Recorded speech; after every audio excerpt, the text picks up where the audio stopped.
What's going on, everyone? So, Dragoborne is officially out, and first tournament, quote unquote, was yesterday. And so I just wanted to bring you a video talking about my experience there and how the deck worked for me and what I like about it, what I didn't like about it. So yeah, before we get into talking about the cards, we did only have like 2 people there, other than me and my girlfriend. So there wasn't a big turnout, so we just kind of played for fun. Wasn't anything serious. Next week we're going to try to get a tournament going though. But if you're playing and you didn't go to your local game store yesterday, please go and support them and help this game grow. But yeah, segueing into the cards and the deck, as you can see, I played the Mystical Hunters trial deck, which is blue, yellow, green, and I think this is the one that most suited my playstyle. I was really leaning towards the black deck when I picked them up, but after testing each of them, this is the one that I felt was more my style.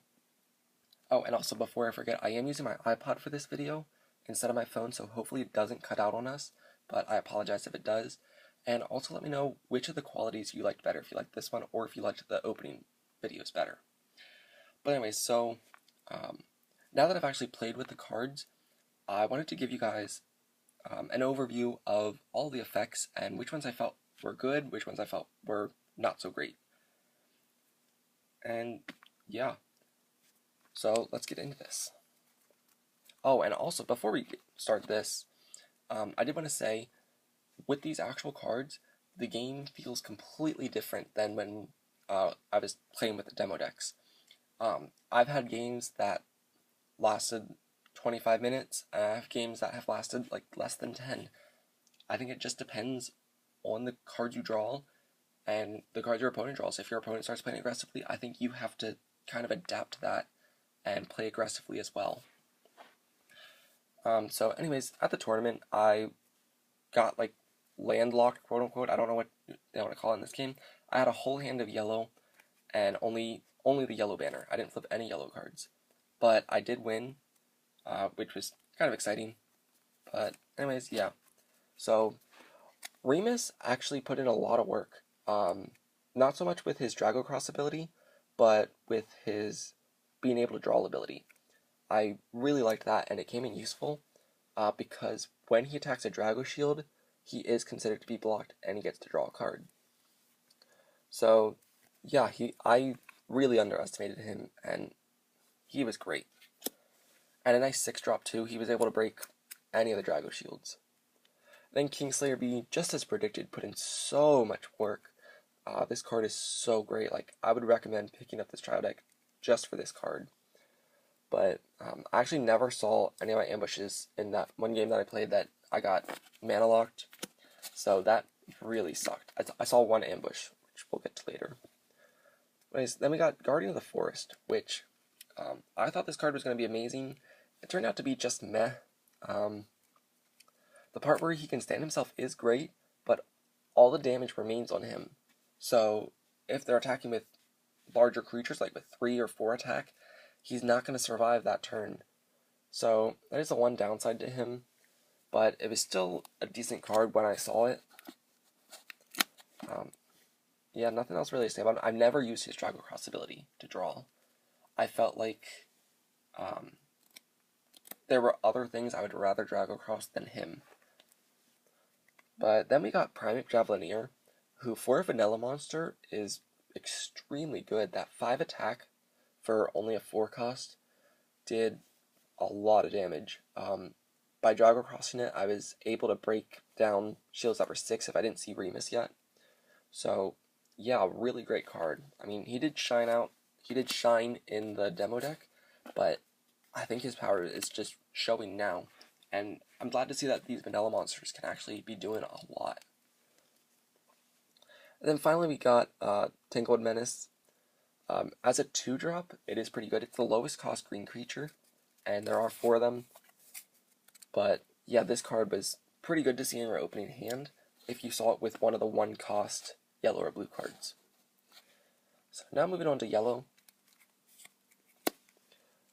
First up was Axion. Now, I had also underestimated this card, but this card was really great. I only used the 3 creatures per fort once effect just to fill up my field. I had 7 creatures on the field, which was kind of awesome, and was able to attack in and win the game that turn. And then in other games, I was more using him as I would attack with him, drag across yellow, and then flip him to another fort. So I believe the ruling is that he does have to move to another fort and able to stand himself. Someone correct me if I'm wrong. But yeah, this card was actually really good, which I was glad to see. Being a 5-drop, it usually came in late game and was a defender as well as an aggressor just because of its effect. And then we got Elegant Fencer. So I need to apologize to this card. If you guys were watching my Let's Talk videos, I had said that this card was not going to be good. You're never going to get its effect off. I got this effect off so many times. There was one game I got it off 3 times in that game. So, yeah, I'm sorry that I spoke bad about this card. This card was amazing. However, I would not run more than 2 of it. I think 2 was a good number. Because it was never one of those things that I really wanted to see in my hand, but I was happy if it was there. But yeah, definitely a great card. So if you're running yellow, definitely pick this up. Then we got Earth and Guard Golem. It's decent.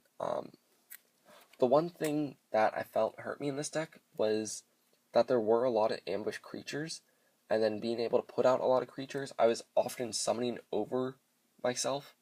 So like I would have to send my Elegant Fencer to the graveyard to summon him from the ambush, which I would rather not do that, but I kind of had to protect the fort. But yeah, so he was a great card, but I would rather have seen the other ambushes, like Kingslayer B. I think Kingslayer B was just a little bit better. Then we got Lowgrass Swiftblade, who is an awesome card.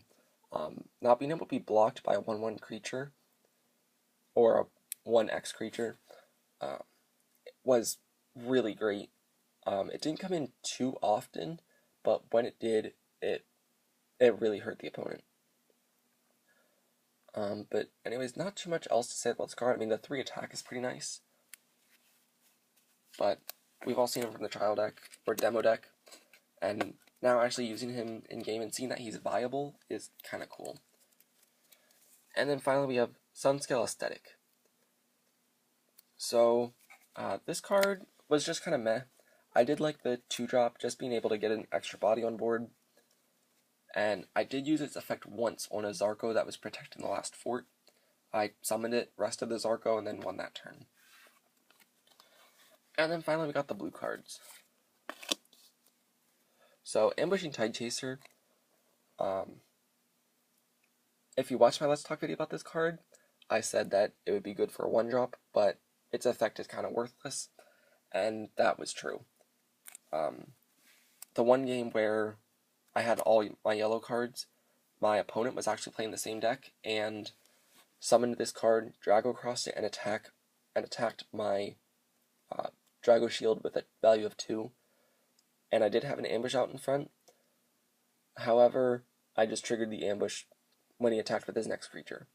So, this card is kind of meh. I think it's better as just a 1/1 creature. But let me know if you guys use its effect effectively or not. Then we got the Keeper. I had underestimated this card. With it being a 4-drop, I thought that it wasn't going to be as viable as it was. However, this card was great when I saw it. I only saw it like once or twice, but it was still pretty good. Also, I did really like the pacing of this game. I don't know if I mentioned that, but the turn 4, 5, 6 cards, or the cost 4, 5, 6 cards, were never really dead. There was always a time when I was playing them. I mean, I'll play them along with something else, and yeah, they did a really great job with designing this game.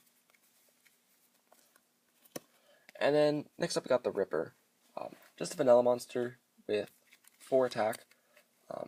That was actually pretty great. I mean, with summoning all these other lower cost creatures, she was able to break the 3s, the 4s, and Drago Crossing to break the 5 if needed.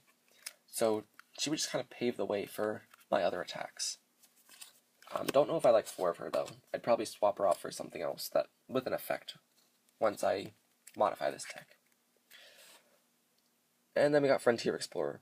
So another 1-drop, which nothing really to say about this card. It was great when I saw it, just because I was able to put an extra body, but it was one of those things where I never really missed it. And then we have Hidden Arts Water's Edge Shuriken. I done a video talking about the potential of this card. This card sucks. I never wanted to see it. I was always upset when I drew it. It's not a great card. My opponent that was playing the same deck, he used this card once on me, and was able to take out 3 of my creatures, I think. However, because their attacks were so high, they took his creatures down with them, and just kind of left his board open. I think had he not done this, he would have won, because I only had 1 fort left at the time. So yeah, really not a great card. But then we have Dismantle, which is a pretty great card. It is exclusive to this deck, so be sure to pick them up. You get to rest a creature and draw a card. It's kind of like a smaller version of All Guns Blazing. This is one of those cards where I never really saw, but I did like it. As well as the Fort Burst, being able to draw 2 cards. I think it's going to be worth running just for that effect once this game, or once Rally to War actually comes out.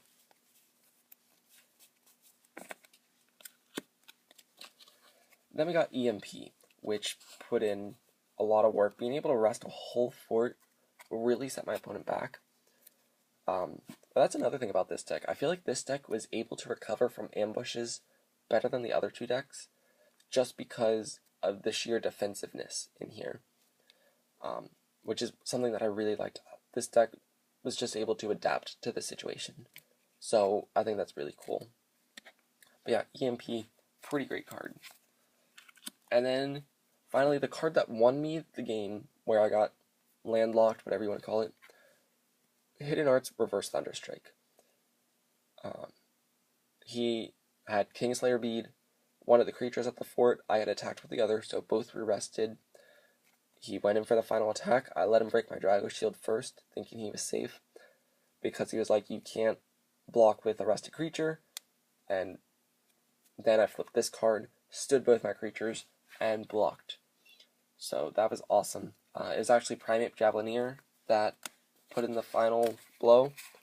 So shoutouts to him. But yeah, let me know what you guys thought of this game. It plays completely different than how I thought it was based off the demo deck, but I love it. This game is awesome. They did a really great job designing this. And yeah, let me know what deck you picked up or what deck you played yesterday. And be sure to like, comment, subscribe, and follow me on Twitter. Link is down in the description below. And as always, thanks for watching.